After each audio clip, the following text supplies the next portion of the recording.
Welcome back to the Final Pop. My name is Juan Jimenez. And I am Alvin Ramirez, and this is our movie review for Wicked. For Good. And we are back from our hiatus, and we are starting big with this movie because we left off a year ago with Wicked Part 1. Yes. And now we got Wicked 2, and I remember you telling me that they were just continuing the recording. So they recorded everything, and they just basically split it into, which is a great question. It's just a great question.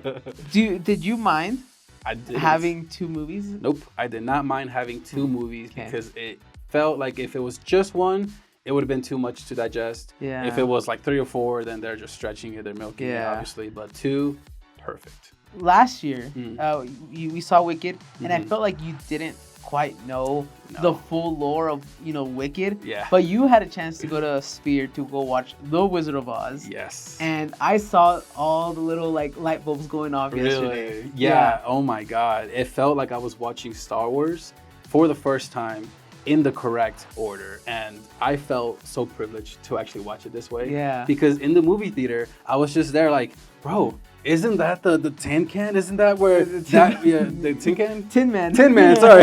Isn't that where the Tin Man comes from? Yeah. And you're like, yeah, bro, look at that. And then the lion, and then the freaking straw man. Yeah. And for me, it was just like a boom, boom. Yeah. A lot of mind blowing, and yeah, it was really cool. I loved the fact that I watched it at the Sphere as well. I recommend it. Go watch it. Yeah, and I'm so jealous that you actually had to experience it like this part of your life because I've been seeing. I've never seen Wicked like in its entirety, so it was kind of a surprise. But I seen The Wizard of Oz. Yeah. I knew that these characters were somehow going to be involved in it. Right. The way they piece things together. Yeah, throughout the movie. I think it was perfect, dude. I genuinely like. I do like the story. I like the writing. The pacing was awesome. It felt. Even for us, we have ADHD, right? And the whole time we were just focused. Yeah, I was very focused on this movie. I loved it, music-wise. Yes. What you think? Oof, that's the only thing. I think last movie, the first Wicked, had better music than this one. I'm sorry, and everybody knows that one sound, on TikTok, the Alphabet going ho, oh, going all crazy. But yeah, I just think the music from the first movie was a lot better. It just felt more new, more fresh. Second one, still good songs, nothing bad. You can still kind of watch them, but first one a lot better. What about you? You agree? Man. So there's two main songs that I know from the album itself. And it's Popular, which we heard from the first movie, and then I forgot the very last song that they Wicked for Good or something. Is it like Wicked that. for Good? Or something for good. Glinda and Alphaba, they're the ones that kind of sing it too, yeah. and I think that's gonna be the song that's gonna appear on social media a lot. Sure. It's that song. The music was great, and obviously speaking of music, Ariana Grande.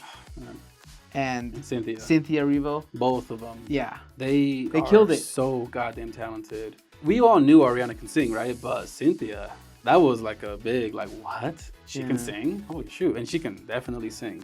So yeah, shout out to both of them. As characters, they both have very good chemistry. Even from the first movie, they were enemies, and then they're friends, and now they're enemies again, but they're still friends. Yeah. It's a weird relationship, but it's very good, and very good chemistry between the both of them. So, I like that because good and evil, sometimes it's so hard to mix. Yeah. They do have conflicts, but they also have some kind of resolution and all that stuff. Yeah. So it was a good touch. We got all the characters that we liked from the past movies, but there was one character that didn't get recasted. And I'm very, very happy about that. It's Dorothy. Yes. Obviously.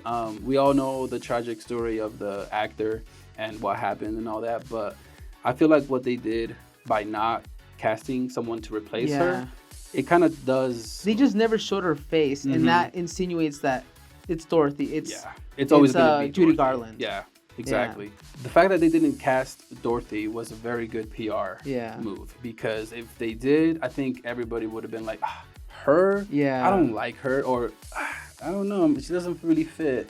So yeah, I think them not having anyone was perfect. Yeah, I think they played it well with Dorothy. They played it safe. I think so, And obviously, Judy Garland is basically the staple of Oz, everybody knows her, and we saw shadows of her. Never and her shoes and all that, but never saw her face. And like I said, Good job. when we saw the Wizard of Oz at the Sphere, I was like, well, if I remember correctly, she tried to burn the Scarecrow. So I just wanted to see how they were gonna piece together those things, and I didn't know that the Tin Man got his tinness, became a Tin Man in such a weird way. Sorry, that's a good one. Through this, His tinness. And I was like, okay, how are they gonna kill the sister? Which the house, the tornado, and I'm like, oh my gosh, the tornado's there. Yeah. And when I saw the little house, and I saw it click in your mind. I'm like, oh my gosh, it's the house. It's the house. And then I remembered the sister having the shoes, and I'm like, that's who dies? The sister? And I don't even remember. Maybe they did show that in the first movie, and I just they mentioned that my sister, which is why that's right. I think the way they pieced things together was chef's kiss. Yes. It was beautiful. Yeah. So from the music to the casting to even the story, I think it's a perfect movie. I think we both recommend it to everybody. We're gonna go to scores, but before we do that, is there anything negative you can say about this very, very well put movie?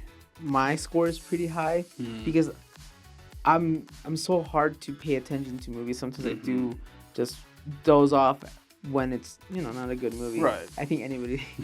But no, I don't see anything wrong with this movie unless I'm pretty sure there's people that are like Wicked, Wicked the musical fans that say, oh my gosh, they did this. Right. But I can't say that because I've never seen Wicked the musical either. Right. So this was a brand new experience, but the way it was portrayed, the way it was filmed, and just the songs itself, because again, I don't like musicals as much. It's just, it feels like unnecessary singing, but Wicked is the one that kind of changed my mind, along with other ones like Charlie and the Chocolate Factory.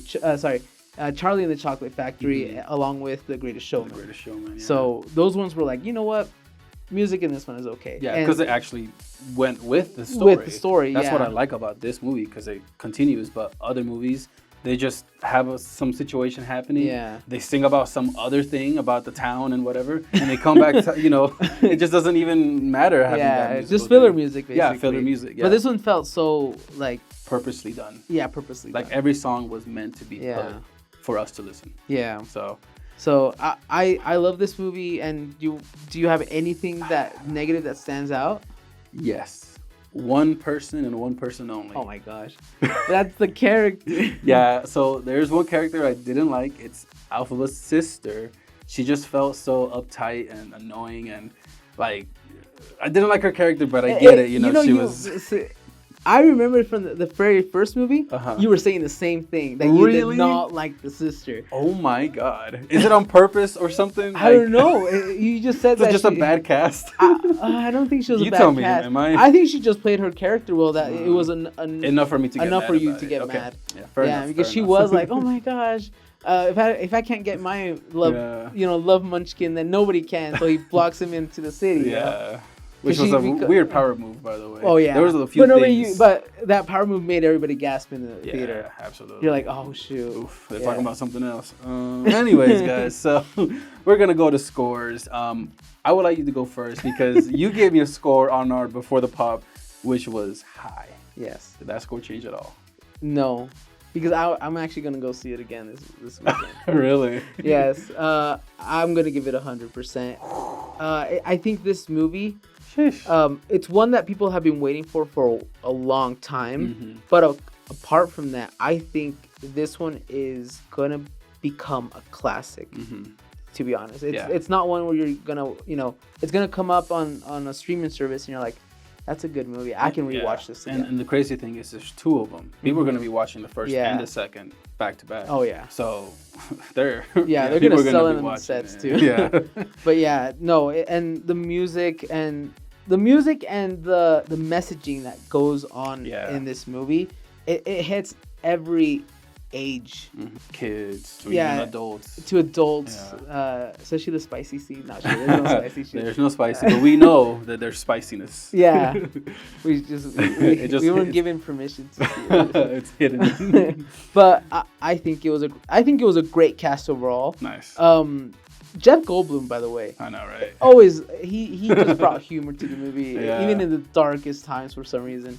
But yeah, 100% for me, and it hasn't changed since yesterday. I've given it 24 hours exactly. Yeah. And yeah, 100%. And I don't give that score lightly. But yeah. All right.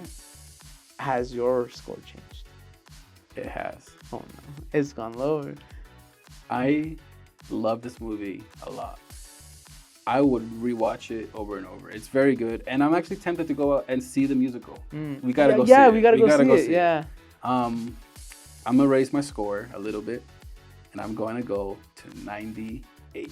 Wow. 98%. You were at 96 yesterday. I was at 96, but I was like, you know what? It's just too good. The only negative thing I had was about a character that did their job, you know, and that's it. So 98 for me, 100% for you. Easy math today, guys. We're going to be given Wicked for Good a 99% for the Final Pop score. I like that score. I love that score. Yeah, it's fair. It's fair. I'm pretty sure like the Wicked fans are gonna be like, no, they missed this. If you think that score should be lower, put it in the comment section. Yeah, we'd like to hear from you. For sure. Yeah, because maybe we saw things that we didn't see, but we were seeing it with like a clean slate. Especially you. Especially me. Yeah. Now, if this movie comes out at Sphere, would you see it there? Because like I said, it's a combination of two movies. Yes, exactly.